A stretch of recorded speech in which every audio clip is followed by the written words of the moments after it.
Kumain na naman ang mga person. Paano? Ang aga daw niya kumain kanina. Sabi ko sa kanya, paggabi, wag na tayo mag-rice dahil hindi na tayo natutunawan. And for today's video, ayan, nagyayaya na naman si Lalabs na kumain sa labas dahil nagutom daw siya. Ang aga daw niya kumain kanina.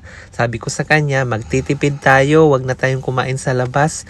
Kailangan mag-iipon na tayo dahil ilang taon na tayo dito sa ibang bansa, wala pa rin tayong ipon. Uy, wag maingay, baka sabihin nila wala tayong pera. Kaya nga kakain tayo sa labas dahil magwawaldas tayo ng pera. At ayan, tanaw ko na naman ang Alriga Dubai. Oh, bakit mo sinisilip yung wallet mo? Wag kang mag-alala, credit card ko yan. At dahil late na ako kumain kanina, sabi ko kay Lalabs, mag-order na lang ako ng shawarma. Para ka na rin kasing kumain ng rice pag kumakain ka ng shawarma kasi nga alam mo na carbo din siya. Tapos malaki-laki na rin siya. O ang 12 dirhams niya, large na yan. Dati hindi ako kumakain ng shawarma at dahil si Lalabs palaging nagpapa-order sa akin ng shawarma, ayan, gumagaya na rin ako sa kanya. Gaya-gaya lang yan. Para kasing nakaka-relax pag kumakain kayo sa labas, kahit konti lang yung orderin nyo. Nakaka-unwind ba? Tapos yung karakti nila dito, B, yung tinatawag naming chai, tag 5 dirhams, bongga, di ba mahal? Kaya pinapahati namin, bali 250, kaming dalawa na yan. Tipid ba?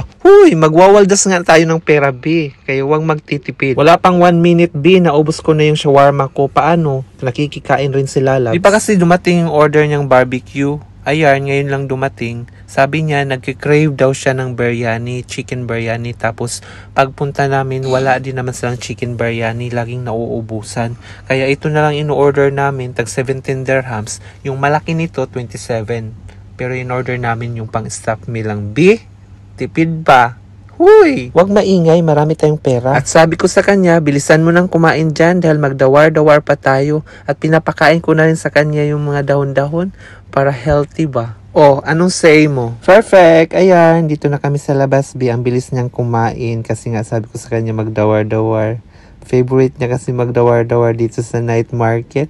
Ayan, na-timingan namin, may pa-contest, grand finals ng semi-finals pa pala to ng The Voice of Dubai. Chuchu.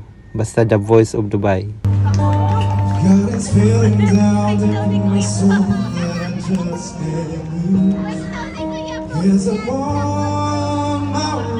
Medyo kumukonti na yung mga kumakain dito sa may Alriga Night Market.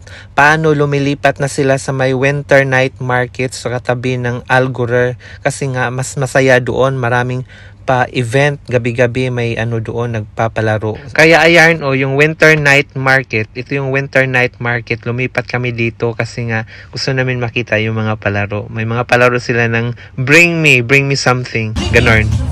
Bring me! Eto, napakasimple lang. Bring me